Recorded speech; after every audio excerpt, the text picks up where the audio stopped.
Hey Sadie, have you ever wondered the final velocity of your ball?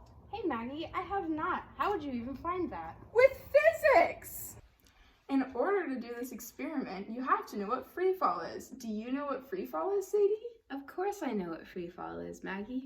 Free fall is when an object is falling with only the force of gravity affecting it. That's crazy. I know, right? Okay, Sadie, drop that ball from a high height and we can determine the final velocity. Whee! So take this ball. The initial velocity is 0 meters per second, and the acceleration due to gravity is negative 9.8 meters per second squared. Now watch this. That was 0.8 seconds. In physics, we have equations that are given to us, such as the final velocity, which is what we'll use first. To find the final velocity, you first need to know the initial velocity that the ball was at, adding the amount of gravity that there is, and how much time it took. This is our final velocity equation set up. We started with the ball at 0 meters per second. Then we added the force of gravity, which is negative 9.8 meters per second squared, and we times it by 0.8, which was the time it took for the ball to hit the ground. We ended with a final velocity of negative 7.84 meters per second.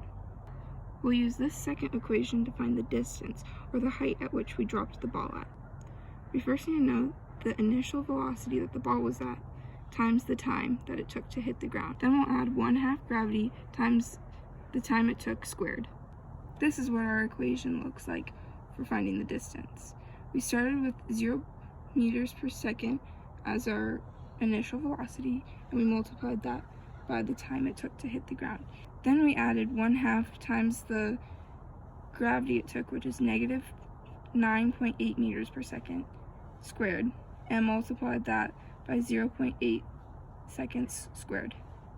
We ended with 0 on the left side because anything times 0 equals 0. 1/2 negative 9.8 meters per second squared equaled negative 0.4 meters per second squared. Then the 0.8 seconds squared equaled 0.64 seconds squared.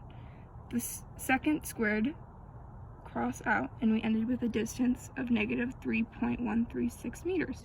So this means, Sadie, that your ball had a final velocity of negative 7.84 meters per second. That's so cool. That means we dropped it from the height of negative 3.136 meters. That's crazy. Isn't math cool? Physics is even cooler. Yeah.